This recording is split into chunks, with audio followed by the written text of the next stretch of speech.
welcome to another episode of Sustainable Solutions with Planet Aid, the podcast that explores sustainable solutions for the most pressing issues facing our planet and communities today. I'm Planet Aid's Communications Manager, Haley Chitty, and I'm going to turn it over to our host, Planet Aid's Communication and Content Specialist, Monica Johnson. I'll jump back in later to ask a few follow-up questions. Monica, take it away.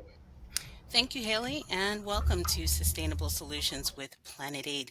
I'm Monica Johnson. I'm going to be your guide for this journey as we take challenging situations and try to simplify them. And it's also an opportunity for us to learn from incredible individuals and organizations at the forefront of developing and implementing sustainable solutions. Change is not only possible, but essential, and it begins with understanding. Today, we're going to be talking to Shannon Mouton and she's the Executive Director of Laurel, Advocacy and Referral Services, located in Laurel, Maryland. And today we're going to be discussing a lot of things, including Planet Aid's partnership with LARS, which is a 3-time recipient of the Planet Aid Capacity and Environmental Grant for $25,000. But for now, we just want to say welcome. Welcome, Shannon. How are you? Fine, thank you. I'm glad to be here. Very good. Shannon, let's start from the beginning. Let's just talk a little bit about Laurel Advocacy and Referral Services. It's a great resource for so many people in need. So tell us a little bit about the organization and how it serves the city of Laurel. Certainly, and thank you for this opportunity. I'm glad to be here today. Laurel Advocacy and Referral Services, aka LARS, is a 37-year-old nonprofit organization that serves South Central Maryland, primarily northern Prince George's County and parts of Anne Arundel and Howard County. And we provide residents of those 3 counties with food and financial services, primarily focused on low-income and homeless individuals and families. Okay. And what's the most important thing when we're thinking about LARS? What's the most important thing that we should know about the clients that you serve? Our clients are just like us. There's no difference between them and us, except instead of living paycheck to paycheck, right about now, they're just living. Right. These are men and women and families who most of our clients work. Most of our clients work 2 jobs. Most of our clients, we do serve the homeless population in the area. However, most of our clients are housed. They have someplace that they call home. And typically what's happened is life.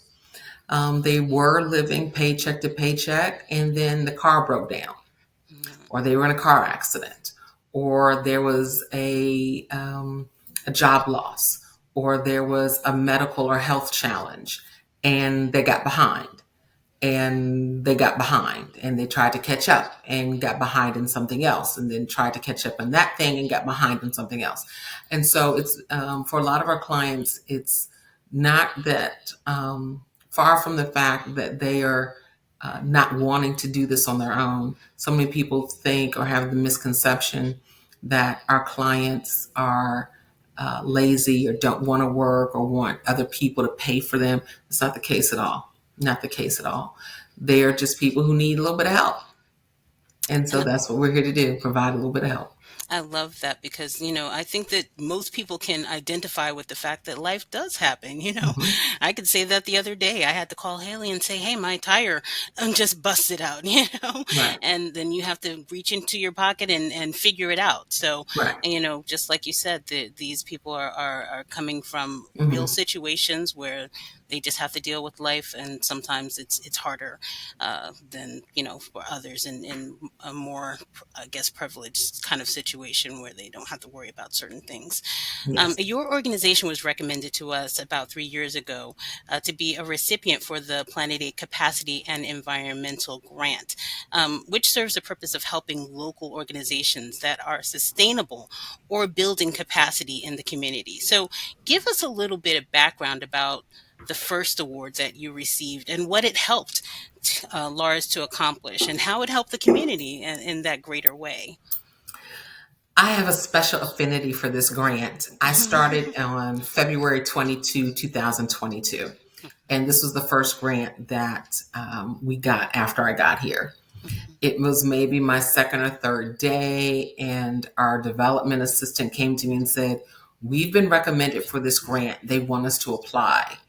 We don't know what to apply for." Because of the requirement.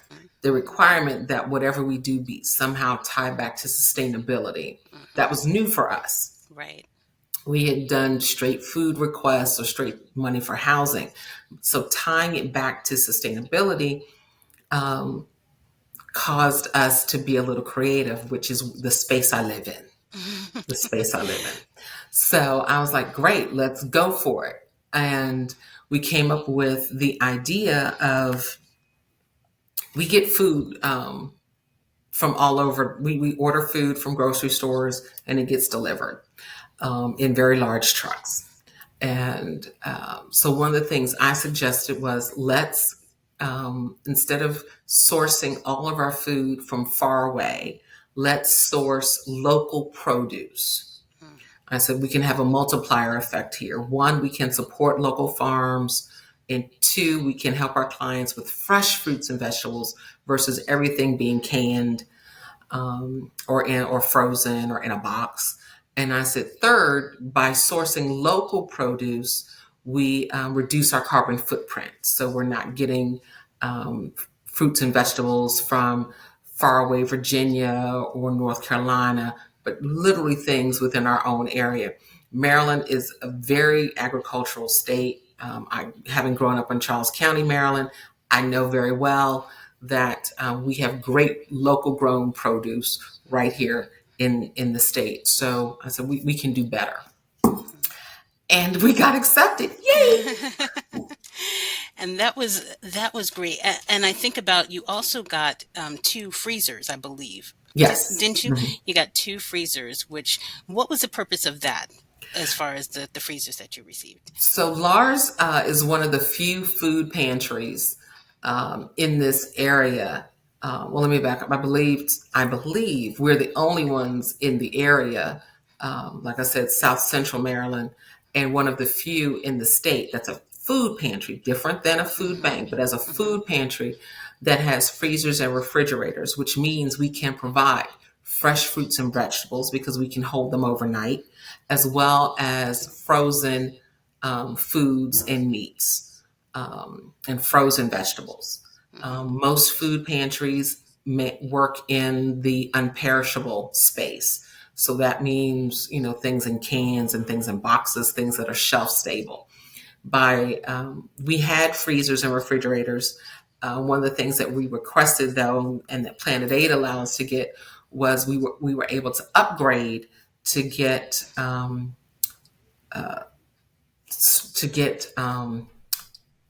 freezers and refrigerators that had larger capacity and were energy efficient. Again, going back to the whole sustainability piece. Wonderful.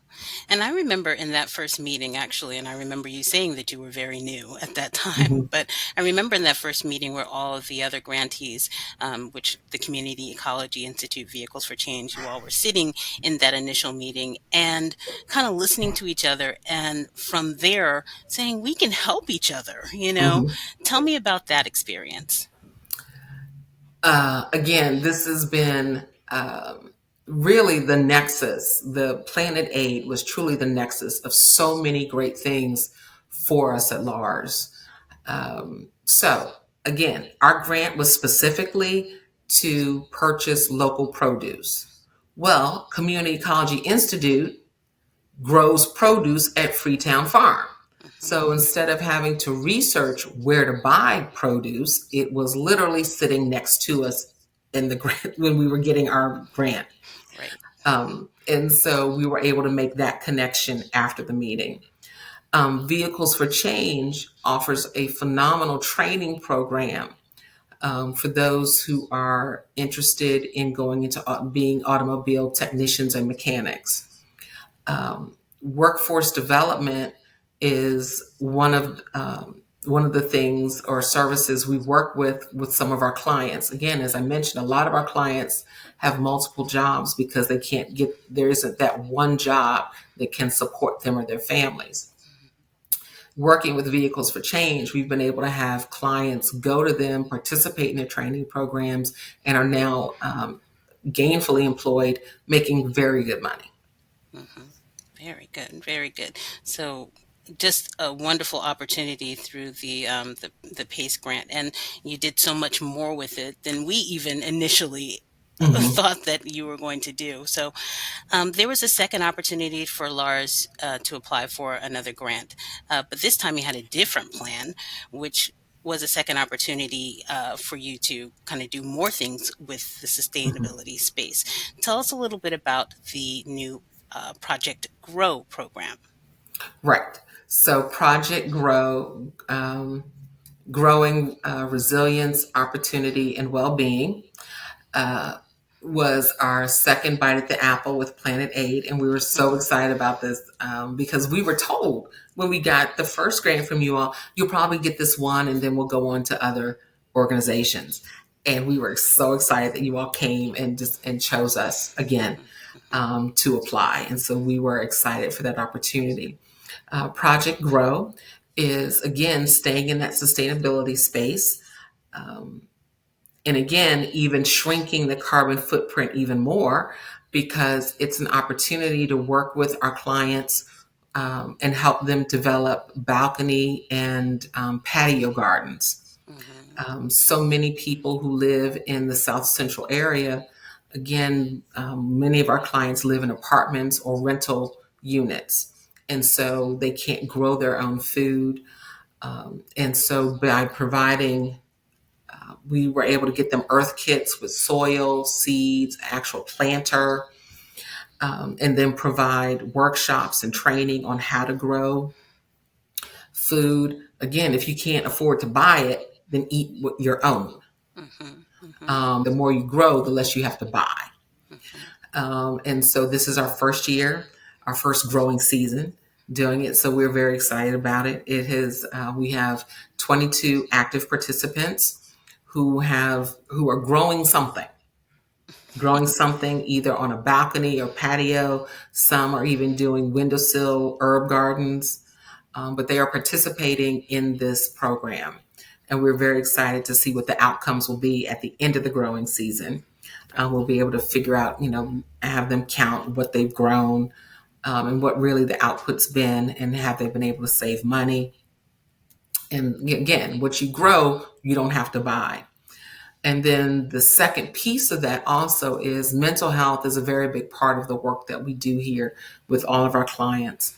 And so one of the things we also wanted to measure was, would this opportunity to grow your own food and actually work with the soil, put your hands in the ground, would it, as a secondary benefit, also help mental health? There have been studies that show that working in gardens, working with soil, flower beds can help to relieve stress, calm anxiety. Many organizations that promote well-being promote working with flowers and plants and gardens, again, as a way to help settle your mind.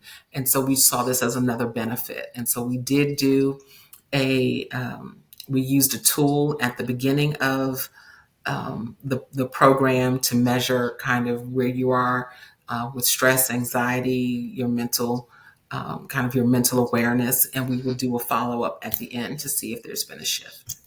And there's so many good things about this. One of the best ways to be sustainable is to be self-sufficient, and Mhm. you're really teaching people how to be self-sufficient.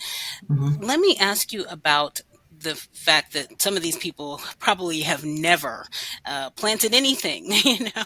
What has been the feedback as far as just them being a first-time planter?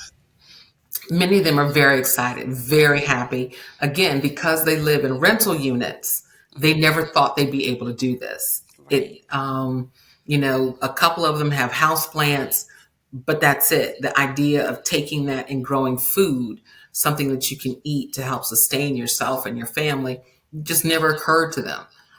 There are a couple like myself who do not have green thumbs. However, because we have a master gardener that works with them in the program, they're learning how to develop the green thumb. So many of them are just very excited, very happy. For a couple of them, it's bringing back memories of their childhood, of when they grew up in different areas, and either their grandparents or their parents had farms. Very good. So the Project Grow program is gaining a lot of traction. So it's not just us that's excited about it. You have other people who are kind of sponsoring Project Grow in different ways, correct? Yes, Mm-hmm. we are very excited to have a partnership with Enterprise Communities that supports low income senior communities. And so we're looking to take Project Grow there. That is the third grant from Planet 8, which we are very excited about. Again, for helping them grow their own food on their patios, balconies, or even, again, we can do something as small as an herb garden in a windowsill. We are excited to have a partnership with Johns Hopkins Health Plan. Again, primarily working with the seniors, however, also supporting this effort, Project Grow. Anything that we're doing with the senior community. So they're very excited.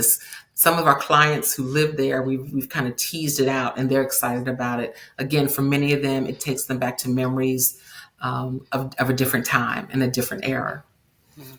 And you also have these training sessions to help your clients understand how to care for these balcony, patio, or windowsill kind of gardens that they have. Tell me a little bit about that, because they're also being done at the Community Ecology Institute? Is that correct? Not quite. So Oh, okay, I got our that wrong. partnership. No, you're not completely off base there. So our specific partnership is with the University of Maryland Agricultural Extension Program. Okay. And we have a master gardener through that program who provides monthly workshops specifically to our clients who are participating in Project Grow. Through our connection with CEI, they have graciously volunteered to donate our own LARS's own raised garden on our backyard. Got it. And again, we are looking to have some of our Project Grow clients to come and help tend that garden, because they've got the expertise. Definitely don't want me to do it. So some of our Project Grow clients are excited about actually being able to work in something that's a little bit bigger than can fit on their balconies. And I remember you talking about this and saying that some of the unhoused clients can come into your backyard and actually participate. And that's another part of that mental health initiative as Yes. well. Yes, very much so. Because of the communities that we serve, again, the largest number of clients that we serve are housed somewhere. We do work with and serve a significant number of unhoused people in South Central Maryland. Of those, we have several who come and see us on a regular basis. We cannot always provide them. Sometimes we can give them food to go. Other times we can't, or we are not set up to have a place for them to eat on site. So having this opportunity to have fresh fruit or fresh vegetables for them to kind of, let's go get a carrot, let's get a tomato, let's give you a cucumber, and they can take it and go. Again, these are foods you don't have to peel. Right. So you don't need other things to be able to eat any vegetable. Very good. So you have just reached a milestone as of late with your partner CEI.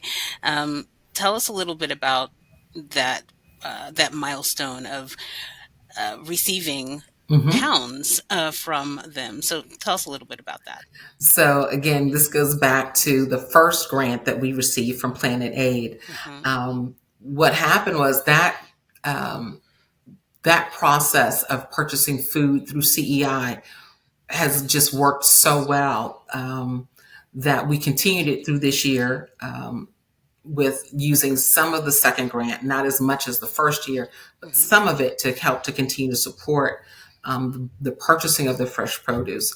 And through that, we've been very excited to reach 1,000 pounds That's of awesome. produce purchased and distributed Wow. to our clients. And even if there are food that's left over that doesn't get distributed, sometimes there may be some vegetables that some of our clients just don't don't know how to cook with. For instance, we got a lot of radishes one week, and we were like, Gotcha. they stayed. And Hmm. so the good news is, even whatever's left, CEI will take back to compost. So Hmm. nothing goes to waste. Oh, very Nothing good. goes to waste. But yeah, we were very excited to have reached 1,000 pounds of food from That's between our relationship. and that's a lot. I mean, Yeah. I don't know that people realize how much that is over a course of time. And it took Mhm. you about about a year to get to that, or Well, if you look at the growing season, is hmm only 4 to 5 months. It's been a right. total of about 10 months. Okay. Last growing season and now this current growing season. Very good. Very good. So, what are some of the other projects that Lars is working on now? And before we actually, you know what? Before we actually get to that, tell me about. You said you were excited about this third grant. So let's talk about that before we get into what you're getting ready to Yeah. do with Lars as well. Great, thank you. So again, thank you to Planet Aid for this third bite at the apple. But we are excited about it. Again, we'll be able to have a little bit of it to continue to work with CEI and make sure we have fresh produce for our clients. A little bit of it will go to continue to work with the cohort of clients who are growing things from this first growing season. We'll carry them into the second growing season. The majority of it, though, as I mentioned, will go to starting a second cohort of growers, planters and growers at the senior center, Parkview at Laurel Senior Center. And we're very, very excited about that. Again, this is an opportunity. When you're in a situation like that, you can eat their food if you want it, or you have to buy groceries and cook it. Again, if you're growing tomatoes, you're growing cucumbers, and you're growing lettuce, that's a salad. That is your meal. Yeah. So you don't have to buy it. You don't have to go down to the dining hall. You can just do it yourself. Right.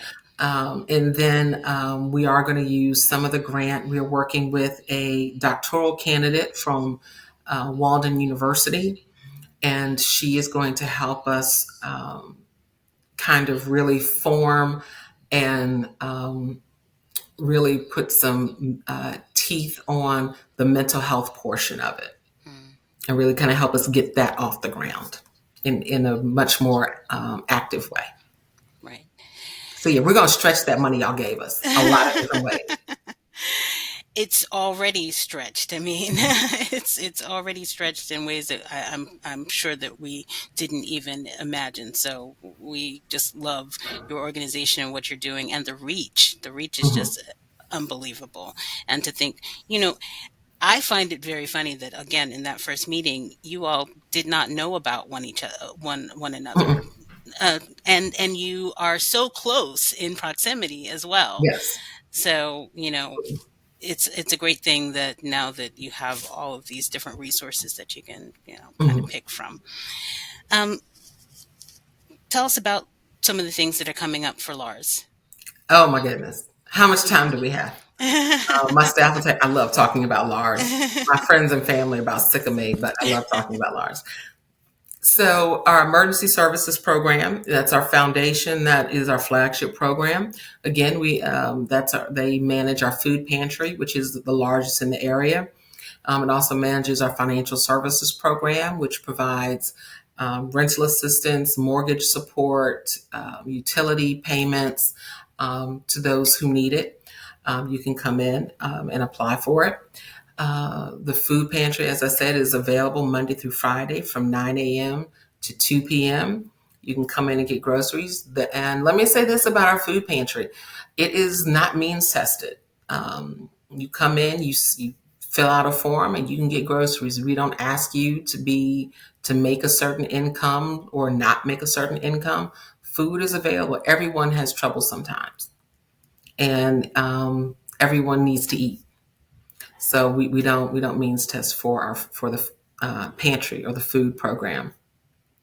One of the big things we are excited about that's kicked off is LARS on the go. For 37 years, if you wanted to participate in any LARS service or program, you had to come on site in the building where I'm sitting in, 311 Laurel Avenue, Laurel, Maryland. LARS on the go kicked off this year. Thank you to our friends at Shiki Toyota of Laurel. With the donation of an SUV. And with that donation, we can now go to clients and literally meet them where they are. And so we have started to do that slowly but surely. So for instance, we're using it to go to the senior center or the senior apartment complex. I mentioned Parkview at Laurel.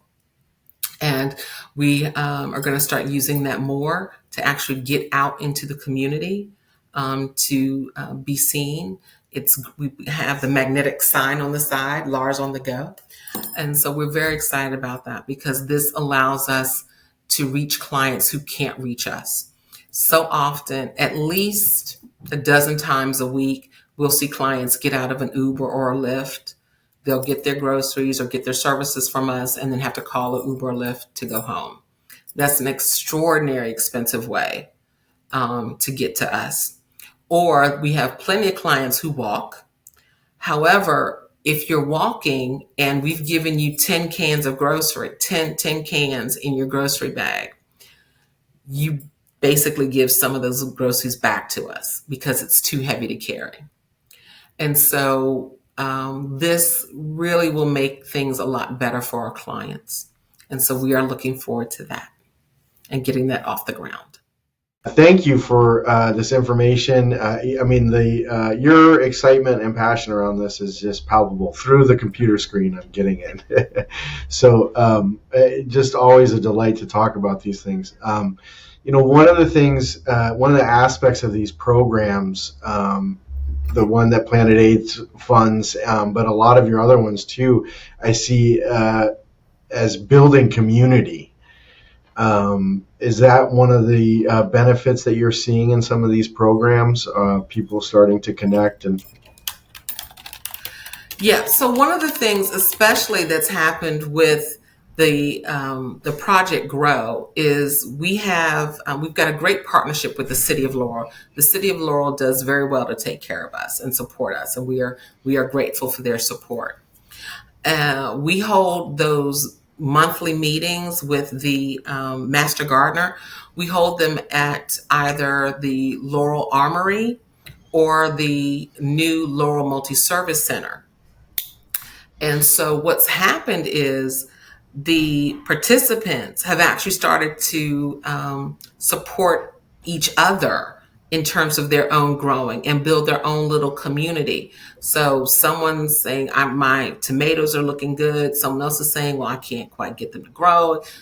So they're talking about their own situations together and sharing and growing and developing their own little horticulture community through LARS. And it's really encouraging to see. Again, as human beings, we are meant to connect with each other. We are meant to support each other, and we are not solitary creatures. And so the more that we can encourage community and support each other, again, letting each other know that we're in this together, letting each other know that I've got your back, you've got my back, all of that working together is really, it's really exciting to see, and an added benefit that we were not expecting, that we are very excited to see it. That's great. I love to hear it. I mean, from my perspective, when we just started the podcast, we talk about anyone can find themselves in this situation. And really the difference is your safety net when something goes wrong. And I think a lot of your clients just don't have the same safety net. And you're able to provide that, but then as this community grows, they're able to provide that to each other. Talk about a sustainable model, which is always what we're about. And a lot of what you're doing also, I think, is providing access, providing access to this safety net to more and Mhm. more people. And uh, I know once you fall behind a little bit, it's so much harder to get just a little bit ahead and just Mhm. to get back to even. So are you seeing that, through the organization where you're able to push these people, provide that safety net, and then they're able to get back up on their feet and support themselves and their families and be self-sufficient? Oh my goodness, yes. That actually is the thing that keeps me coming to work every day. Is I am able to see the difference that we are making in people's lives. I've been in that situation. It's so fun. Um, my my pastor always says, um, "I don't look like what I've been through." Hmm. And so when people see me, they'd never know that I've actually had an EBT card and used it. People wouldn't know that I've had to beg and borrow money to keep up on my rent or to keep up on my mortgage. Before I started working at LARS, I was unemployed and underemployed for 5 years. I got lots of letters behind my name and degrees and experience. Couldn't get a job. So having walked in some shoes, I know what it's like, and and it is incredibly demoralizing and painful and stressful when you can't do the basics for yourself. I don't have any children, so I can only imagine what it's like if you're a parent and your child is hungry. So to know that we are helping parents be better parents by providing food, being able to help parents make sure their child is not teased or bullied because they have an old, ugly, or dirty backpack, or that they even have a backpack and school supplies to begin with. There are so many corollaries and ancillary benefits to what we do that we just hear about anecdotally. I mean, it's nothing we would ever think of when you look at just the basics. But again, if I'm hungry, I'm not going to do well in a job interview. My temper's going to be short. I'm going to snap at my kid, or my spouse and I are not going to be in a good place if we're blaming each other. We're always angry. It's there's so much to this, that the basics of life, if you can't do the basics, food and a place to live, basics, then how can you function anywhere else? And so this is what keeps me coming every day. This is why I do what I do. I tell people all the time the best day in the world is when I have to shut LARS. Not because we run out of money, but because we're not needed anymore. And until that day happens, I'm going to keep showing up. I like how the responsibility is shifting. I think too often, sometimes people are scapegoated in these Right. situations, and the reality is they're very hardworking. Mhm. Something happened, and really, it's not just their responsibility; it's a community responsibility Mhm. to make sure that everyone has that safety net. And I just really see you guys filling that vital role. I've learned that you guys were here for around for 37 years. I must have heard it before, but I just such an impressive number, and clearly you have sustainability baked into the organization, or you wouldn't be around this long. And I just wonder if you talk a little bit about the organization specifically and how you're setting it up to be sustainable for hopefully another 40 years. Well, great. Well, thank you. We are excited about the future. And we are, one of the ways that we are sustainable is from the community, because the community supports us. We would be nothing without, as I mentioned, the city of Laurel government, and as well as the support of Prince George's County government and officials, and the same goes for our partners in Howard County and Anne Arundel County. Again, we are truly a tri-county organization serving South Central Maryland. And our individual donors are the absolute best. We have volunteers from the area in here every day, Monday through Friday. There's always volunteers in here working. Every day we always get money just shows up in the mail. I'm amazed at how the community supports us. Now, that being said, we can always use additional support. If you'd like to help LARS, please. That's my next question. How can other people, how can you help? If you too would like to help LARS, please visit us at www.laureladvocacy.org and click the donate button. But we can use your help as volunteers, of course, as financial supporters. We always can use more financial support. And again, if you just want to say a kind word to us up to the universe, we are happy for that as well. And donations, right? You take, I'm thinking like diapers, and we have a very active, as I mentioned, food pantry.